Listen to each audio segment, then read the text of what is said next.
Damien Campuno, sur la commune de Biran. Donc, j'ai été technicien pendant 6 ans avant de m'installer. J'ai acheté une exploitation, je me suis installé hors cadre familial.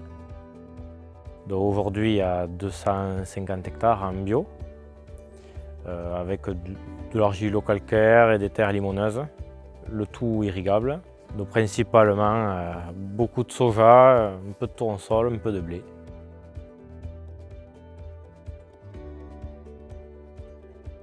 Donc à gauche, c'est du soja Isidore, semé aux alentours du 20-25 mai, 450 000 pieds. À droite, c'est du Mentor, semé à 600 000 pieds, toujours la même date, à 40 cm d'écartement. Date d'implantation entre le 20 et 25 mai du coup. Donc semé un jour d'écart les deux variétés sur une parcelle où on a vraiment l'Isidore et le Mentor. On a vu une grosse différence au niveau du salissement, le Mentor qui a couvert beaucoup plus rapidement et du coup qui a étouffé l'herbe et du coup beaucoup plus propre que les variétés plus tardives. Tri à l'aveugle, après le semis, 2-3 jours après. Oui, voilà. On passe entre 2 et 3 fois à la houe et on bine entre 2 et 3 fois. Ça, pourquoi ouais, 3 même 4 fois des endroits. D'accord, ouais. Voilà, on y passe quand même.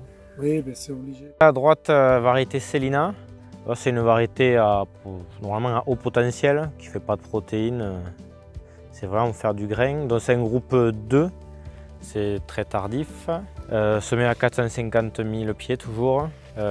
Toujours la même date, fin mai. Voilà. Après pour la mener jusqu'au bout, l'irrigation jusqu'au bout, ça demande pas mal d'eau.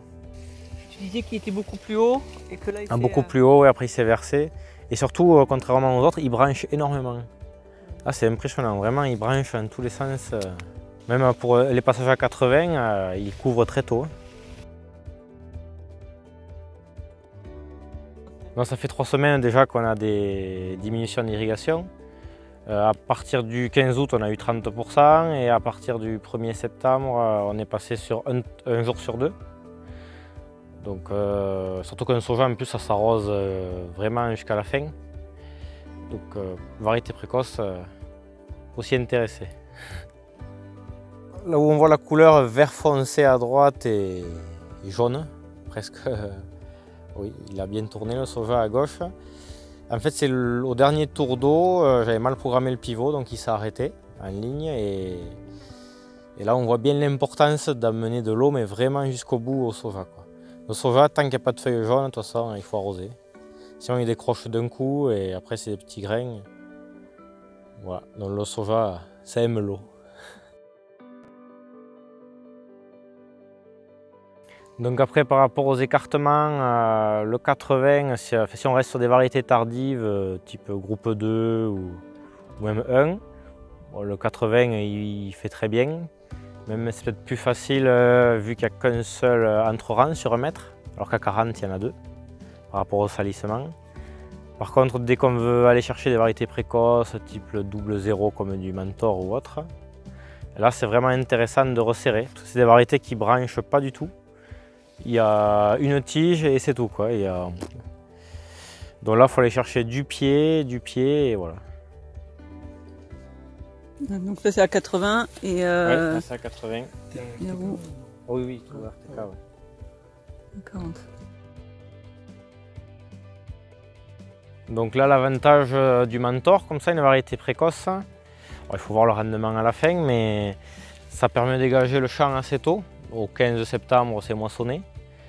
On gagne 2 tours d'eau facilement par rapport à un groupe 2. Donc on ramasse dans de bonnes conditions, c'est sec. On peut semer aussitôt un couvert. Donc semer un couvert, on va dire entre le 15 et 20 septembre, il est bien développé. Et surtout quand on est dans des soja sur soja, ça permet d'aller chercher des gros couverts et amener de la marchandise.